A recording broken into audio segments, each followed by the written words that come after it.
guys, welcome to another video. Thanks for joining today. Today I'm trying a new mic. There's actually a lot of trees that are being cut up right now, so I'm hoping the noise cancellation will be good enough. But today I'm doing a comparison between two of my daily trainers. First I've got the Skechers Aero Spark, and I've got the Topo Phantom 4. There are actually quite a few similarities between these shoes and definitely some differences. First, I'm going to talk about the Aero Spark. It's a newer shoe from Skechers. It's got a nice mesh upper. I wouldn't say it's the most breathable in the world, but pretty good. It's got nice, good bit of cushion around the heel collar and in the tongue. It's got a gusseted tongue to help keep the tongue in place. It's got a nice bouncy midsole. It uses their Hyperburst, which I think is a supercritical EVA type foam. It's dual density. It's a little bit softer through the middle and firmer around the outside to give it some structure. I find it a very comfortable ride. It's not the softest shoe, but it definitely gives you some good rebound and bounce. My only real negatives with the shoe is just that the fit is a little bit difficult to dial in, but once you get it, it's okay. It is definitely a little narrower in the toe box, but it is a very good shoe.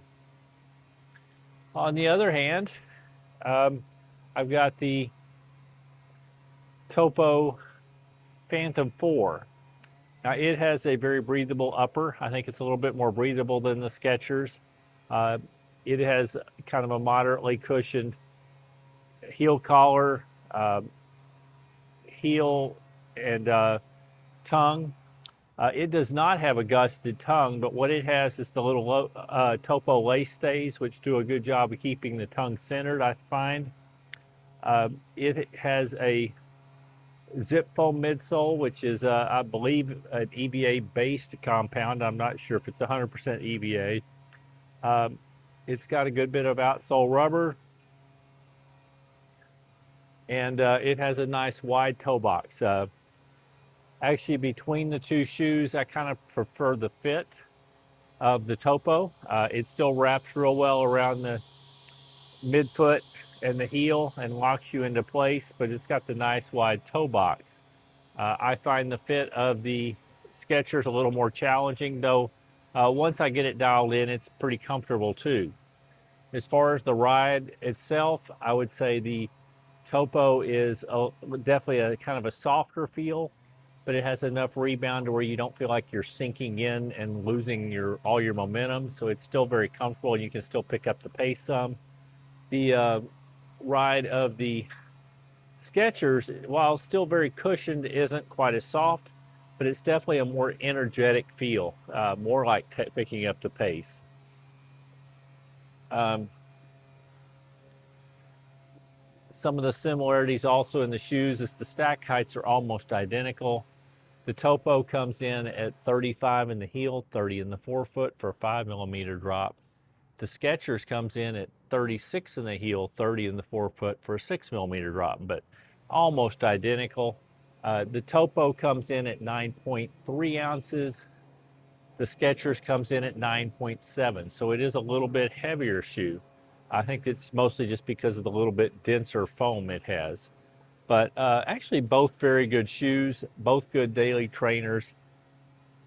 It just kind of comes down to what you're looking for. If you want the little bit more energetic bounce of the Skechers, go that way. If you want to feel, at least for my foot, the Topo fits me better, but it still is a good all-around shoe.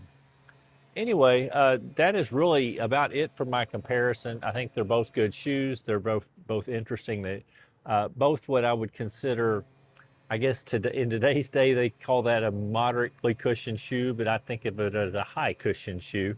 I'm still not used to having all these stack heights in the 30s and then some of them with the 40s. But anyway, both good shoes. I hope to get a lot of miles. As far as outsole rubber, the Skechers uses the uses the Goodyear rubber, which should last a real long time. I'm not sure what the rubber compound is in the Topos, but I've had really good luck. I usually get 400 or 500 miles easy out of the rubber before I wear it down, so that's been very good. Another thing about these shoes, Topo is known for putting a good bit of arch support in there, which some people like and some people don't. If you really don't like anything pushing up against your arch, I wouldn't go with the Topo. And actually, in that case, I would not go with the Skechers either because it has the arch fit. So these are actually two of the brands that have more arch support than most of the ones out there. But anyway, to each their own. Anyway, I hope you enjoyed the video. If you liked it, please consider hitting the thumbs up, the like button. If you're interested in any more of my content, please consider subscribing to my channel. And other than that, I hope you're having a wonderful day. And keep moving!